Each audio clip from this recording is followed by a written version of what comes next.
Il y a comme une odeur de profit sur le marché américain en ce moment. Aujourd'hui, je vais te présenter 3 actions que j'estime avoir un bon potentiel d'investissement à 6 mois suite à l'élection américaine du 47e président des États-Unis, Donald Trump. Qui, je dois le dire, que tu l'apprécies ou pas, il nous a apporté un bon petit coup de boost sur nos portefeuilles d'actions CTO américaines et sur nos ETF US. Cette semaine, même pas besoin de café pour être réveillé dès 6 h du matin. Ça fait de belles plus-values quand même avec des records qui s'enchaînent sur mon portefeuille personnel. Tout comme c'est le cas pour de nombreux investisseurs pragmatiques. Hello, moi c'est Guillaume, ingénieur en finance de marché avec plus de 10 ans d'expérience professionnelle, notamment en tant que trader en banque et en fonds d'investissement à Paris et à New York. Je t'aide aujourd'hui à faire croître ton patrimoine avec ma chaîne YouTube et mon application que j'ai développée pour t'aider à atteindre tes objectifs financiers plus facilement. Allez, on commence avec BlackRock qui pèse 154 milliards de dollars sur le S&P 500 et qui se paye le luxe de surperformer historiquement l'indice, et donc il surperforme par la même occasion les détenteurs d'ETF S&P 500. Sur un an, BlackRock, c'est une performance impressionnante de plus 58%. Et même carrément plus 60% si on prend en compte ces 2% de dividendes annuels. Sur le plus long terme, 20 ans ici, avec la nouvelle fonctionnalité de l'application des investisseurs pragmatiques, ici la droite de régression, on observe que BlackRock suit sa tendance long terme avec un facteur multiplicatif de rendement de x25 pour ses investisseurs long terme sur 20 ans. Alors BlackRock, pour ceux qui ne connaîtraient pas encore l'entreprise, c'est un poids lourd de l'asset management américain et mondial. En termes de chiffre d'affaires, le groupe réalise la majorité de ses revenus aux États-Unis sans surprise, et il y a de fortes chances que tu aies déjà vu ce nom passer, BlackRock, dans l'actionnariat de groupes cotés. C'est pour ça qu'on dit souvent que BlackRock possède une part significative de l'actionnariat mondial. Tu connais potentiellement BlackRock à travers iShares qui propose des ETF S&P 500 notamment, parmi les moins chers au monde, avec des frais souvent autour de 7 points de base par an, donc en moyenne moins cher qu'Amundi ou BNP, ses concurrents européens sur la gamme ETF. Alors pour l'action BlackRock, dans sa dernière publication de résultats financiers ce 11 octobre, BlackRock annonce avoir 11 500 milliards sous gestion. C'est massif. Ce n'est pas pour rien qu'on dit que BlackRock possède une bonne partie du monde. L'indicateur clé de son business, c'est son inflow, donc le volume d'actifs nets qu'elle passe sous gestion chaque trimestre. Celui-ci, il est en augmentation, appuyé notamment par la croissance du marché action. Donc concrètement, son inflow détermine par corrélation ses revenus, vu que son business model de BlackRock, il est de facturer un frais de gestion annuel récurrent à ses clients, avec des clients de plus en plus nombreux à acheter ses produits indiciels via des ETF notamment. Sur son 3e trimestre, BlackRock affiche plus 15% de croissance sur ses revenus, qui frôlent les 5,2 milliards de dollars en 3 mois, et qui génère plus de 1,6 milliard de dollars de bénéfices nets ce dernier trimestre. Donc oui, BlackRock, c'est une machine à cash qui génère plus de 500 millions de dollars par mois de bénéfices, c'est pas rien quand même. Maintenant, pour aller plus loin, on va projeter ces bénéfices sur l'année 2024 et sur l'an prochain avec mes hypothèses de croissance de son business grâce à l'application des investisseurs pragmatiques. On obtient ici pour l'année 2024 complète 6,5 milliards de dollars de bénéfices potentiels pour BlackRock, ce qui lui ferait une progression de plus 18,7% sur l'année complète. Et si on va plus loin en se projetant sur l'an prochain, en 2025, on arriverait à dépasser les 7 milliards de dollars de bénéfices nets générés, soit 7,3 milliards de dollars au total, ce qui représente plus 12,3% de croissance pour le groupe. Donc oui, BlackRock serait sur une bonne dynamique de croissance à moyen terme. Maintenant, on va regarder concrètement la valorisation de BlackRock, car on ne va pas simplement regarder le prix d'une seule de ses actions, mais on va comparer sa capitalisation totale face à ses bénéfices cette année. Donc si on prend son PE ratio, donc le rapport entre sa capitalisation boursière et ses bénéfices qu'elle devrait générer pour la fin de l'année 2024, on arrive avec un bon x23 ses bénéfices nets. Et un facteur de bénéfice de x23 pour BlackRock, ça reste intéressant comme niveau de valorisation. Alors non, ce n'est pas en solde à ce niveau, mais c'est pas non plus trop cher aujourd'hui. Et si on fait le calcul sur son PE ratio horizon, cette fois-ci 2025, donc dans un an, on arrive même à x21 ses bénéfices. Aujourd'hui, BlackRock me paraît offrir un potentiel de croissance intéressant à moyen terme. J'espère personnellement une croissance de plus de 10% par an en moyenne sur le long terme sur mon exposition personnelle à l'action BlackRock. Aujourd'hui, elle fait partie de mes actions CTO qui ont le plus progressé suite à l'élection du président américain avec carrément plus 5,5%. C'est tout de même plus que le rendement d'un livret A en une semaine seulement, ça c'est sûr, surtout avec des perspectives aussi intéressantes. Après, comme d'habitude, dans la vie comme en investissement, le risque zéro n'existe pas. Il n'y a pas de miracle. Si on regarde le risque de BlackRock, comme on peut le faire sur toutes les actions et ETF de mon application, on arrive pour BlackRock à un risque de 22% à court terme, donc un niveau de variation attendu pour son action à 6 mois entre plus 11 et moins 11%. Ce qui me paraît complètement acceptable pour mon profil de risque personnel, c'est-à-dire que je conserve volontiers ma position sur BlackRock dans ces conditions en espérant plus 10% par an de rendement en moyenne et avec un risque de 22% à court terme. Donc plus concrètement, il me faut un peu plus de 3 ans pour amortir ce risque qui me paraît acceptable pour un portefeuille CTO avec une ambition de croissance soutenue. Ensuite, on enchaîne avec l'action Nvidia qui pèse plus de 3600 milliards de dollars sur le marché américain. C'est le leader du GPU dans le monde. Une action qui fait partie de mes 3 actions qui m'ont le plus rapporté l'an passé en 2023. Sur 12 mois, l'action génère une croissance impressionnante pour ses actionnaires avec plus 217% pour Nvidia. Clairement, c'est ici un des actifs qui a le plus performé dans le monde et on va voir qu'elle tient un avantage concurrentiel significatif qui explique cette croissance impressionnante. Si on dézoome sur 20 ans, Nvidia affiche un facteur multiplicatif de rendement de fois 1451. Oui, plus de fois 1400 de retour sur investissement en 20 ans seulement. C'est une des entreprises qui a apporté le plus de croissance de l'histoire récente et on peut le voir avec la nouvelle fonctionnalité de mon application qu'elle paraît surévaluée sur le graphique. Je te rassure, on va vérifier ça plus pragmatiquement avec son niveau de valorisation dans quelques instants. Alors Nvidia, c'est les champions de la puissance de calcul dans la quête de l'intelligence artificielle avec ses principaux clients aux États-Unis qui veulent construire la plus puissante intelligence artificielle, donc avec Alphabet, Tesla, XIA, Microsoft, Amazon et j'en passe. Bref, le gratin du Nasdaq qui achète en masse la puissance de calcul de Nvidia ou carrément qui la loue via ses data centers. Nvidia publiera ses résultats du 3e trimestre ce 20 novembre prochain, donc dans un peu moins de 2 semaines. En attendant, si on regarde le 2e trimestre de Nvidia, elle avait déjà affiché une bonne publication avec plus 168% de croissance sur ses bénéfices à 16,6 milliards de dollars générés en 3 mois. En attendant, ses bénéfices anticipés sont tout de même impressionnants avec son exercice fiscal actuel de 67 milliards de dollars anticipés sur 12 mois, soit plus 125% de croissance. Oui, si on a une entreprise qui a plus que doublé ses bénéfices sur un an. Et sa croissance impressionnante, elle le doit à ses GPU qui font carrément économiser de l'argent à ses clients demandeurs de puissance de calcul tout en affichant une marge autour de 75%.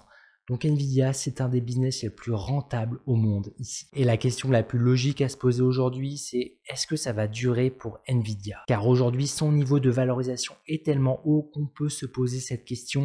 Les attentes sur Nvidia sont très grandes et en cas de déception sur une de ses publications, on se retrouverait avec une baisse significative sur son titre. Alors aujourd'hui, si on se place dans un esprit pragmatique pour déterminer si Nvidia est cher ou pas, il va falloir se placer en anticipation car le passé, c'est le passé. Je ne prends pas mes décisions d'investissement basées sur des courbes historiques, mais sur les bénéfices qu'on est capable d'anticiper pour Nvidia à moyen terme. Ainsi, si je calcule son niveau de valorisation avec le PE ratio pour son exercice financier de 2025 complet, j'arriverai à x54 de PE ratio anticipé. Et oui, c'est cher, x54 de bénéfices anticipés après sa croissance anticipée, ça très importante. Si on va encore plus loin avec une projection qui nous affiche 105 milliards de dollars de bénéfices nets horizon l'exercice de 2027 pour Nvidia. Ainsi, pour un horizon supérieur à 2 ans et quelques mois, nous serions à x34 ces bénéfices pour Nvidia et x34 de PE ratio anticipé à moyen terme pour une entreprise qui est capable de délivrer une telle croissance et atteindre les 100 milliards de bénéfices. C'est pas rien. Alors oui, on est d'accord, ça fait du chemin d'ici son exercice de 2027, ça c'est sûr. Le long du chemin, il pourrait y avoir des accros, c'est possible. Mais voilà, ici on est quand même sur une opportunité parmi les plus ambitieuses sur le marché. On est d'accord, très peu d'entreprises peuvent se permettre de projeter de générer 100 milliards par an de bénéfices. Par contre, oui, cette ambition, elle a un risque et ce risque, il dépasse les 60%.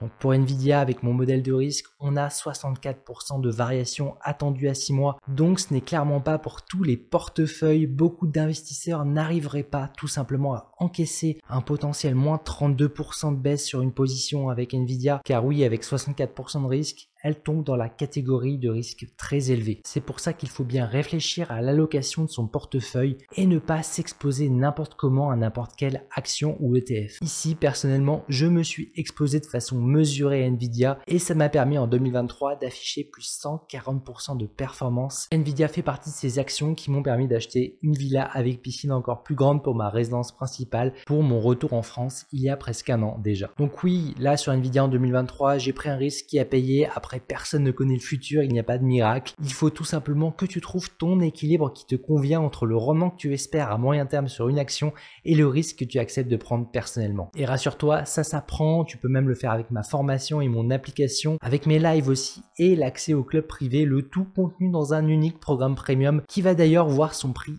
augmenter ce mois-ci. Donc c'est le bon moment pour toi pour nous rejoindre dans mon club privé de plus de 350 investisseurs pragmatiques. Je te donnerai plus de détails en fin de vidéo. Ensuite, passons à McDonald's qui pèse 213 milliards de dollars. McDo, c'est le fameux fast-food américain bien connu en France et célèbre pour son empire immobilier. C'est-à-dire que McDonald's est passé maître pour apprendre à ses locataires, donc les restaurants McDonald's, à payer leur loyer à l'entreprise McDo. Alors récemment dans l'actualité, tu as peut-être observé que Trump est allé carrément chez McDo servir des burgers et des frites pendant la campagne présidentielle aux US. Voilà, ça a fait un petit coup de buzz. Tant bien même que tu apprécies ou pas Trump, McDonald's n'a pas vraiment profité d'un coup de boost sur le cours de son action à date. L'action affiche seulement plus 10,4% de croissance sur ces 12 derniers mois, conjointement avec 2,3% de dividendes, donc une performance totale brute de 12,7% sur 12 mois tout de même. Alors si on prend de la hauteur sur un historique plus important, l'action McDonald's a tout de même délivré une performance de 1680%, soit un facteur multiplicatif de rendement supérieur à x17 en croissance et supérieur à x25 avec ses dividendes et encore plus s'ils sont réinvestis bien sûr. Globalement, avec la droite de régression, on pourrait penser graphiquement que McDonald's est en solde, mais voyons ça plus pragmatiquement en analysant ses fondamentaux bien sûr. McDonald's c'est donc un champion pour apprendre à ses locataires, les restaurants exploitant ces enseignes McDonald's, à payer leur loyer à des emplacements qualitatifs, souvent au cœur de centres d'activité sur des lieux de passage où ils sont immanquables. L'entreprise est plutôt bien diversifiée en réalisant son chiffre d'affaires pour la moitié aux États-Unis et l'autre moitié dans le reste du monde. Récemment, ce 29 octobre, l'entreprise a publié ses résultats pour son troisième trimestre en affichant 3% de croissance sur son chiffre d'affaires sur 3 mois, ce qui est une bonne performance pour un groupe de cette taille sur son industrie. Si on regarde dans le détail, la croissance se maintient globalement aux USA, mais c'est sur l'international que la croissance de McDonald's prend un coup, avec au Moyen-Orient des conflits qui expliquent une baisse de fréquentation sur cette région. Et à ça, on ajoute un point négatif en France et au Royaume-Uni, avec un ralentissement de la demande observé par les consommateurs. Tout comme en Asie, où l'on observe quand même un ralentissement en Chine. Bref, globalement, c'est surtout les États-Unis qui font tenir les résultats du groupe aujourd'hui, avec des perspectives qui ne sont pas rock'n'roll sur le reste du monde pour fin 2024. Mais une tendance qui pourrait repartir potentiellement en 2025 grâce au stimulus chinois pour son activité en Asie du Nord. Et surtout grâce à une croissance américaine, son premier marché qui pourrait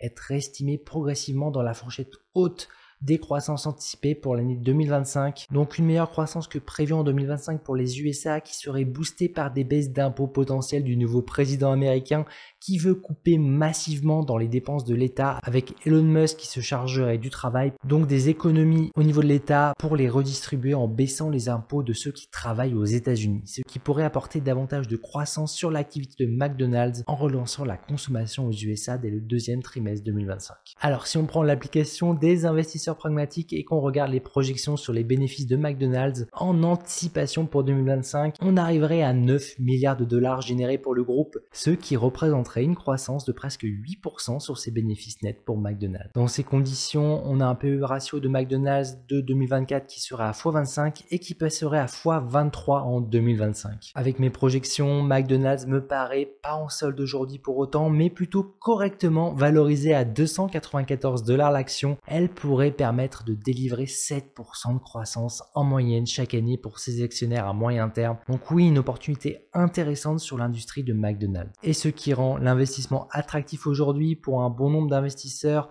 c'est son risque avec un niveau de variation anticipé à 22% à court terme, ce qui offre à McDonald's un bon ratio rendement espéré sur risque attendu à mon avis personnel, c'est-à-dire qu'avec mes hypothèses, il ne faudrait que 3 années et quelques mois de détention à 7% de croissance en moyenne attendue de rendement pour amortir le risque de 22% sur l'action McDonald's. Voilà pour ces actions américaines. Maintenant, je profite de cette vidéo pour faire une annonce. Suite au succès de mon application des investisseurs pragmatiques et de toutes les dernières mises à jour qui ajoutent encore plus de valeur au club privé, je vais augmenter le prix de mon programme premium ce mois de novembre. Donc c'est le bon moment pour nous rejoindre et ce pour un peu plus de la moitié du prix d'une action LVMH. Donc voilà, il ne reste que quelques jours pour devenir un investisseur pragmatique avant l'augmentation du prix. Pour pouvoir débloquer d'abord la formation Investir avec pragmatisme pour apprendre comment construire ta propre stratégie d'investissement étape par étape en partant potentiellement de zéro connaissance pour faire croître significativement ton patrimoine. Puis bien sûr ton accès à l'application pour gérer simplement ton portefeuille d'actions PEA, CTO et d'ETF. L'application t'aidera à évacuer tes positions les plus à risque et à identifier les meilleures opportunités de croissance et de dividendes. Avec aussi l'accès au suivi de mes portefeuilles PEA et CTO personnels avec ma liste d'actions préférées. Mon programme inclut également l'accès au club privé de plus de 350 investisseurs pragmatiques pour bénéficier de l'intelligence collective. Et enfin, avec mes lives mensuels et leur rediffusion où je te partage ma stratégie avec mes meilleures actions du moment. D'ailleurs, le prochain live est prévu pour ce samedi 16 novembre. Donc voilà, c'est vraiment une opportunité à ne pas manquer. Pour en savoir plus, c'est sur mon site web guistan.com dans la rubrique Programme Premium afin que tu sois dans les meilleures conditions pour faire croître significativement ton patrimoine sur le long terme. Sur ce, comme d'habitude, restons pragmatiques. Allez, ciao!